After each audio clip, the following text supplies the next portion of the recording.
E aí, garotos, doutores e doutoras do ETD, do Estudo e Teoria do Direito, nossa disciplina do primeiro semestre, tá bom? Vamos dar continuidade ao nosso conteúdo programático, a nossa matéria. Antes disso, eu quero dizer para vocês que, sobre o nosso Tira Dúvidas, estamos ainda em um período de avaliação de vocês. E eu sei, né, que às vezes nesse período nós temos alunos que os alunos ficam muito atarefados.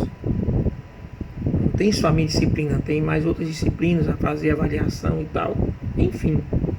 E eu sei que talvez um tira dúvidas à noite de 1h30 para alguns talvez seja uma tarefa a mais. Então foi o que eu fiz.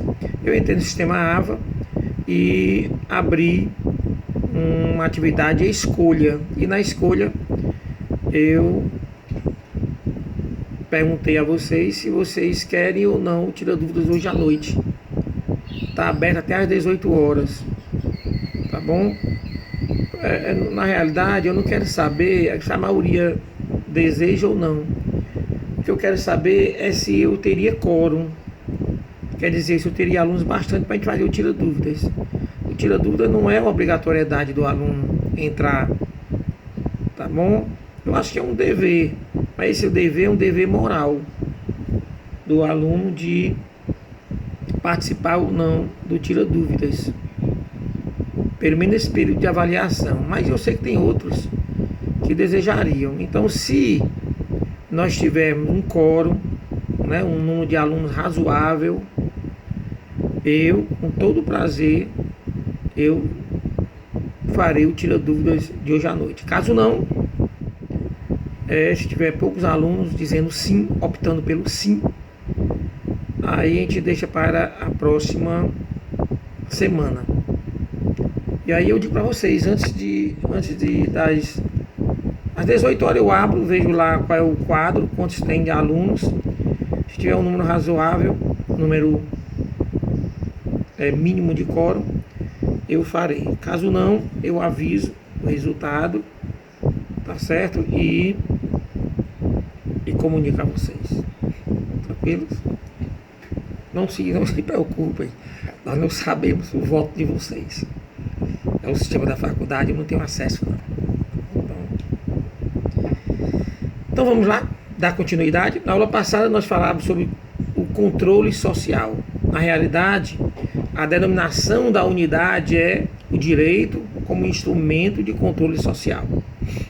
Nós falamos sobre controle social, falamos ali algumas coisas, conceituamos o controle social, estudamos as características do controle social, estudamos as suas espécies, e ao final a gente entende que na realidade só existe um instrumento de controle social. Existem vários agentes de controle social. Que são agentes? Aqueles que agem, aqueles que fazem o controle social. E o instrumento seria a ferramenta utilizada, que no caso é uma norma. E nós vimos também que existem vários agentes de controle social: a educação, a propaganda, o costume, a religião, a opinião pública. E vimos também que o direito é sim um instrumento de controle social. O que é que nós vamos ver hoje? Nós vamos ver hoje, eu vou escolher 4 instrumentos de controle social. 4 agentes de controle social. Vamos estudar a diferença entre eles, tá bom?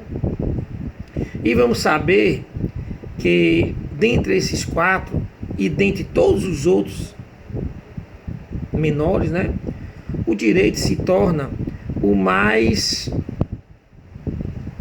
eficiente, talvez não o mais eficaz, mas o mais eficiente desses agentes de controle social. Então a norma jurídica seria o instrumento de controle social mais eficiente, não o mais eficaz. Qual é a diferença do eficiente, do que seja eficiente, para do que seja eficaz? Quando a gente fala de eficiência, a gente fala de resultado.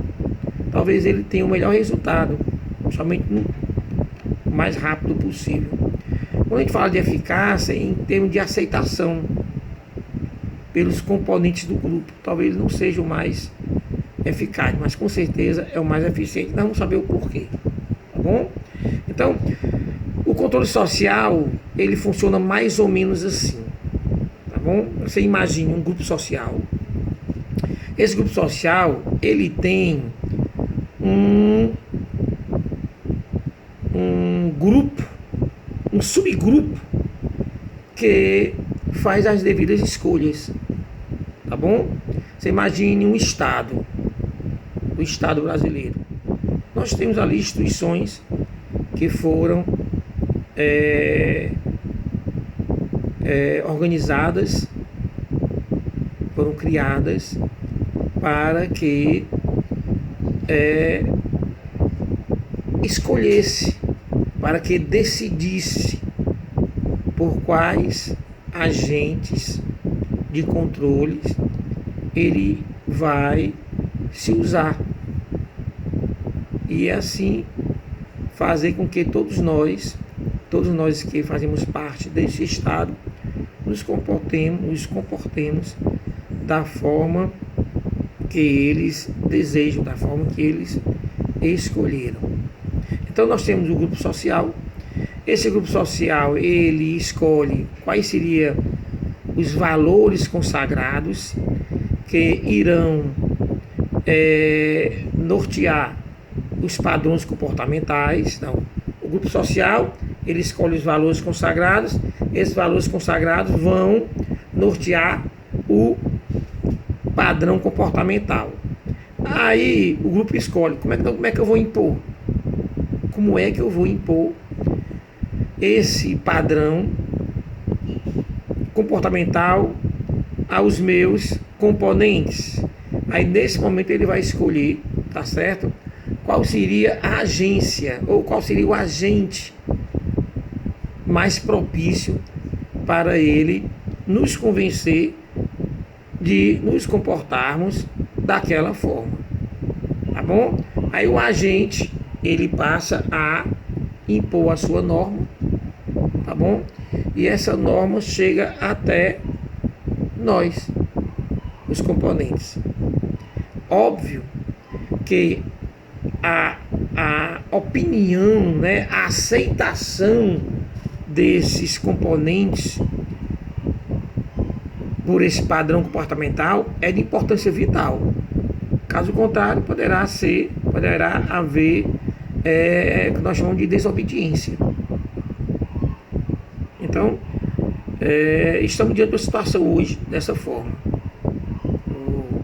Essa semana, o governador do estado de Ceará, por exemplo, em cima de dados, informações, enfim, em cima de alguns valores consagrados, eles resolveram por nos impor um isolamento, um distanciamento social mais duro, né, mais apertado. E ele escolheu como o instrumento desse controle uma norma. E não foi a norma religiosa, também não foi a norma de etiqueta, não, tá bom? Foi na realidade uma norma jurídica, através de um decreto. E ali ele impôs o comportamento, dizendo que agora deixa eu botar aqui para estar mais claro, os supermercados, por exemplo, né, as grandes lojas, elas agora agora deverão só deixar entrar uma pessoa por família dentro dos mercantis supermercados. Também resolveu impor também um número máximo de pessoas dentro do supermercado. Tá certo? Então, dá o exemplo aqui da loja americana, por exemplo. Só 10 pessoas lá dentro. As outras pessoas ficam do lado de fora esperando. Mantendo distância de 1,5 m e tal. Tá certo? Então, o que acontece? Não é questão de você aceitar ou não aceitar, não. Tá bom? E aí, nesse caso, se você quiser afrontar, driblar essas regras, você vai ter problemas. Inclusive, ele praticamente fechou a cidade de Fortaleza. Vai botar bloqueios, né, nas principais entradas e saídas da cidade, e você só entra e só sai por motivo justo e indispensável. Fazer o quê? Né? Então, estamos em um exemplo aqui, falando um exemplo de controle social, em que o grupo social escolheu um padrão comportamental em cima de valores que eles consagrados, e aí escolheram um agente que foi o direito, e agora nos impôs. Antes não, antes tinha essas mesmas regras, mas o instrumento não era o direito, não era a norma jurídica o instrumento, era a moral, era a etiqueta. Nós deveríamos fazer porque nós teríamos a responsabilidade de dizer, por favor, não saia de casa, por favor, não vão para as praias, para as praças, não façam aglomerações, né? Fiquem em casa. Então, eles escolheram o quê? Escolheram a etiqueta e a moral. Então, eles não iam punir vocês caso encontrassem você dessa forma. No entanto, não funcionou muito não, aqui no estado de Ceará. Muita gente lá de fora, muita gente saindo, os supermercados lotados, agora não mais. Agora é o direito, se estiver muito lotado, se porventura um supermercado deixar entrar mais do que o número máximo de pessoas, vai chegar lá um órgão e vai aplicar uma multa enorme a multa. Tá bom? E as pessoas, eu acredito que não vai haver prisões, mas com certeza vai haver aconselhamentos. E às vezes nesses aconselhamentos pode surgir algum conflito, do tipo um desacato, do tipo uma desobediência. Aí nesse caso, desobediência e desacato são crimes. Aí nesse caso aí você poderá sim ser conduzido a uma delegacia de polícia, onde você vai ali sofrer o percalço de um termo circunstanciado de ocorrência, ou quiçá, né, um inquérito policial. Tranquilo? Tá vendo aí? Então pronto. Professor, quais são os instrumentos, quais são os agentes que o senhor vai escolher? Vamos escolher a religião, a moral, a etiqueta e o direito. Vamos trabalhar esses quadros. Vai ficar claro demais, não estou chegando quase nada, passando para cá de novo. Esses quadros, tá bom? Nós vamos trabalhar. Vamos ver cada um deles, fazer as diferenças. E professor, o senhor vai fazer essa diferença em cima de quê? Nós vamos pegar cada um desses agentes, né, com seus respectivos instrumentos. Religião, norma religiosa. Moral, as normas morais. Etiqueta, as normas de deveres sociais. E o direito, as normas jurídicas. Cada agente com o seu respectivo instrumento de controle social. E vamos avaliar o que em cada um deles. Primeiro, vamos avaliar qual seria a sua fundamentação, o seu fundamento, onde é que esse agente busca, onde é que ele busca a sua efetividade na imposição na aceitação daquele comportamento pelos seus destinatários, pelos elementos do grupo, tá bom? Próximo, o fim. Qual a finalidade desse agente, né, de controle social? Depois nós vamos ver qual seria a sua origem. Onde é que a norma surge? Se ela nasce, o parâmetro é o homem. Se ela nasce fora do homem e é imposto ao homem, ou ela nasce dentro do homem e é imposto a ele mesmo. Nós vamos saber, tá bom? E por último, nós veríamos a capacidade de punição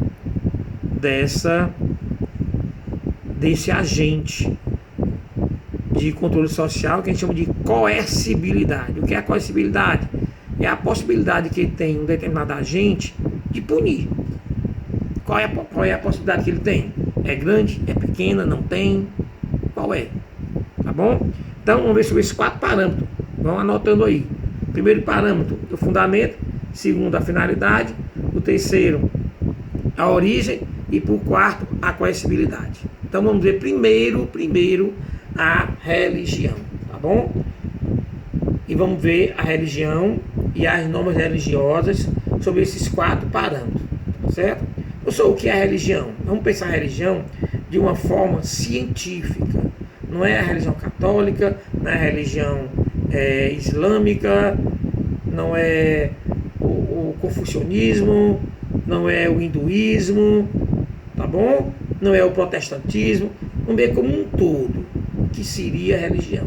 Então você imagina a religião como um conjunto sistêmico de conteúdo metafísico, tá certo? De tudo que é mais sagrado relacionado à humanidade e à espiritualidade. Isso é que é a religião. Repetindo, é aquele conjunto sistêmico. É aquele conjunto sistêmico e de conteúdo metafísico. De tudo que é mais sagrado relacionado à humanidade e à sua espiritualidade. Então já vimos, estão lembrados que eu falei para vocês sobre objetos metafísicos, tá bom? Então a religião ela vai estar, ele é um conjunto de sistema, um sistema cujos objetos têm uma natureza metafísica quase que plena, tá bom? Quase que plena. E agora vamos ver o fundamento. Definimos. Vamos agora o fundamento. Aí eu pergunto a vocês, o que é que faz com que você cumpra uma norma religiosa? O que é que faz? Né? O que é que faz com que o Vasconcelos, diante de uma norma religiosa, ele diga, eu vou ter que cumprir? Tá bom? E a resposta é simples. Ela é simples, mas ela necessita obviamente, de que você pense, né? Responda essa indagação que eu fiz anteriormente. Mas o que fundamenta a religião é a fé. Então, eu estou diante de uma norma religiosa que diz que eu devo respeitar pai e mãe. É a norma religiosa, tá bom? Respeitar pai e mãe. E eu, Vasconcelos, mesmo diante do meu pai, às vezes com comportamento errado, mas eu me dobro diante desse erro dele e respeito-o mesmo assim. Eu faço isso, ou eu faria isso, em cima da fé que eu tenho de que aquela norma ela veio da divindade, do Deus que eu acredito, e que uma vez eu cumprindo essa norma, eu terei sim, tá bom? Eu alcançarei o fim da religião, dessa dimensão religiosa que há dentro de mim. Entender o primeiro item de estudo, que seria o fundamento. Então o fundamento seria a fé. Bom, professor, e qual seria o fim, a finalidade da religião, né? Se vocês observarem bem, se você extrair a religião, estudar ela sozinha, estudando a religião sozinha, separada das demais dimensões humanas, o que nós queremos com a religião é que nós alcancemos o que nós denominamos de felicidade eterna. Então, se eu for um bom filho para com Deus, se eu for um bom respeitador das normas religiosas, eu vou alcançar o que há de melhor nesses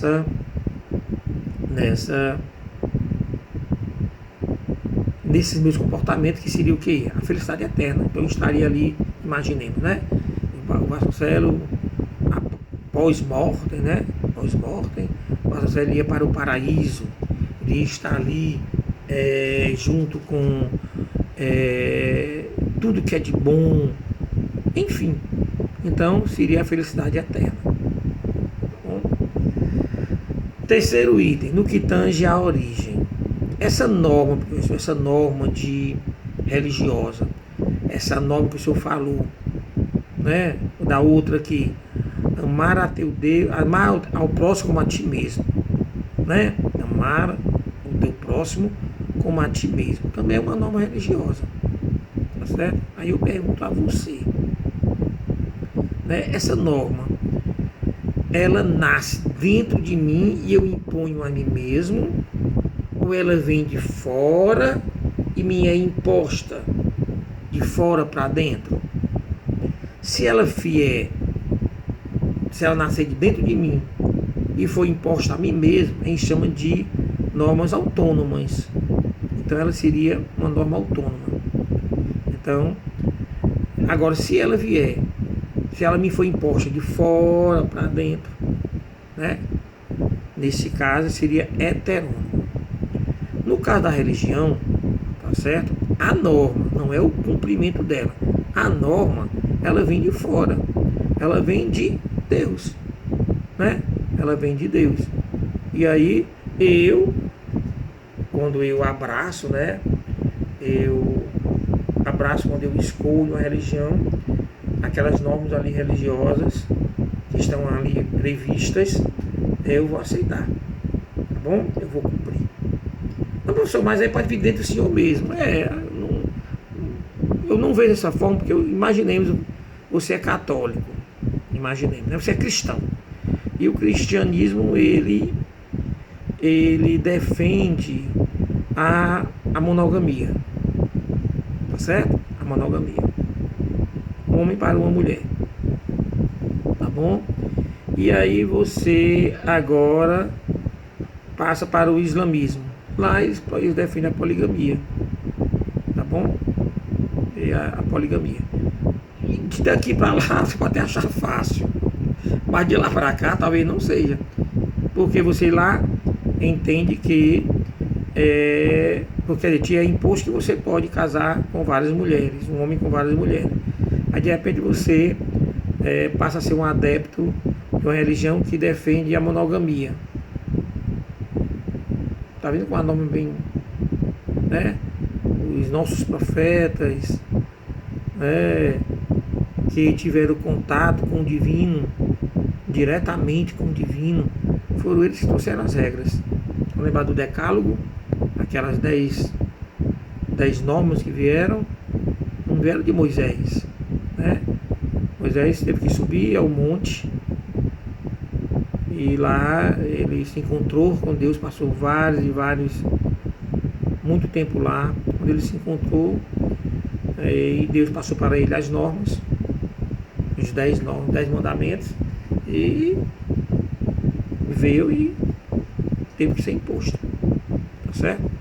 Teve que ser imposto, tranquilo? Então, no cada religião, as normas se viriam de fora para dentro. Então, já vi mais 4. As 4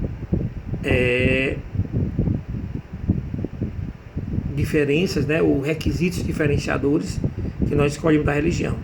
Definimos a religião, vimos o fundamento, que é a fé, vimos a origem, ou o fim, que seria a felicidade eterna. Depois nós vimos a origem da norma, então a norma é uma norma heterônoma. E por último, a coercibilidade, Não falei sobre a coercibilidade. Olha, a coercibilidade é a possibilidade que tem uma norma de se punir, tá certo? Concretamente. Entendeu? Então, se você for observar as normas religiosas, tem aquela norma que diz que é uma norma religiosa, tá bom? Você não desejar a mulher do próximo.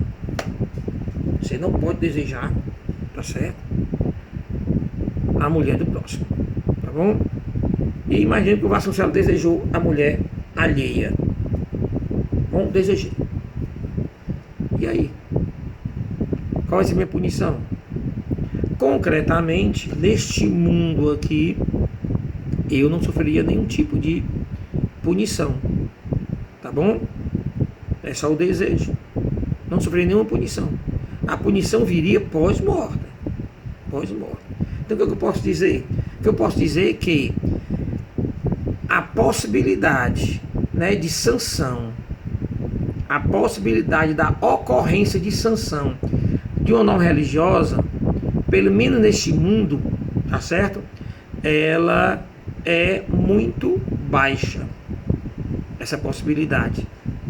Somente pós-morte, aí elas se tornam realmente efetivas, tá certo?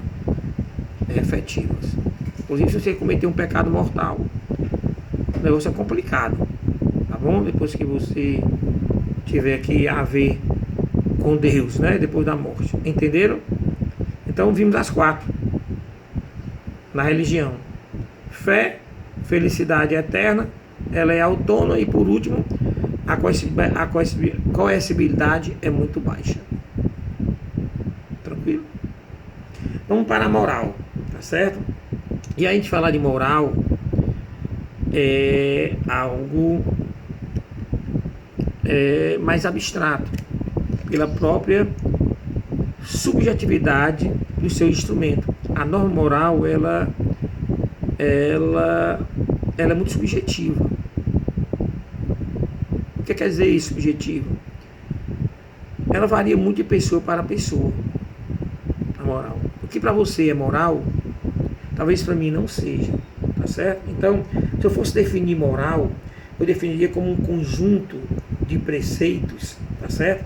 E conceitos individuais que pautam a minha vida e o meu comportamento que eu escolhi. Então, observem que a moral, ela está dentro de mim. Ela está dentro de mim. Então, o que para você talvez seja algo imoral, para mim seja moral. Tá bom? E aí, sucessivamente, quer dizer, é muito subjetivo. Então, começa a complicar um pouquinho para que nós venhamos a entender a moral. Mas imagine como é um conjunto de preceitos, quer dizer, um conjunto de nortes, né? De princípios que você tem, de conceitos que você tem, tá certo? E que eles pautam, orientam os teus comportamentos, a tua vida. Isso é a moral. Consequentemente, tá certo? O que é que nós podemos dizer sobre o seu fim? Então imagine que eu esteja diante de uma norma moral minha, uma norma moral minha, tá certo? E eu a cumpra, tá bom? O que é que vai fazer com que eu cumpra essa norma? O que é que vai, assim como a norma religiosa, o que é que faz com que eu cumpra a norma religiosa? A fé. A fé de que uma vez cumprida aquela norma, eu teria as benesses dela. E aí vem a moral. O que é que vai fazer com que eu respeite essa norma moral? Tá bom? Onde é que está o fundamento dessa norma moral? E aí a resposta é a intimidade de cada um. Tá bom? Enquanto na religião é a fé, aqui é a intimidade. Então, até mesmo pelo fato de que essas normas, elas estão dentro de nós, elas pautam, elas orientam o meu comportamento. Vou dar um exemplo para vocês, né? No meu caso, por exemplo, o de dar esmolas, a uma pessoa deficiente físico. Então, aquelas pessoas que ficam na rua, nas calçadas ali, sentadas no chão, nas esquinas, às vezes pedindo esmola. Bom, tem pessoas que dão aquela esmola, né? E aí elas o fazem, e quando elas fazem, elas saem se sentindo muito bem, né? Então, essa resposta, quando você pratica um comportamento pautado na norma moral e que você se sente bem, é porque você cumpriu uma norma que para você é moral. No meu caso, eu não me sinto bem, tá certo? Eu não me sinto bem dando uma esmola para uma pessoa nessa situação. Professor, por quê? São conceitos, né? Eu poderia conversar com vocês sem alongar essa aula, iria alongar, explicar o que é que eu sinto quando acontece isso. Mas eu não me sinto bem. Isso quer dizer o quê? Que geralmente eu repulso essa norma moral, de que para muitos é moral, para muitos, mas para mim não é. Viu como é subjetivo? Então, em minha intimidade, quando eu faço isso, na minha intimidade eu não me sinto bem. Tranquilo? O próximo item é o fim, né? Qual é o fim? O que é que você almeja quando você cumpre uma norma moral? Enquanto na religião eu almejo a felicidade eterna, aqui não. Aqui eu almejo a felicidade interna, a minha felicidade para comigo mesmo. Todas as vezes que eu cumpro uma norma moral, que eu acho que ela é moral, eu me sinto super feliz. Agora, quando eu cumpro, quando eu me comporto de uma forma que eu vou de encontro à minha moral, eu fico com remorso, tá entendendo? Fico triste.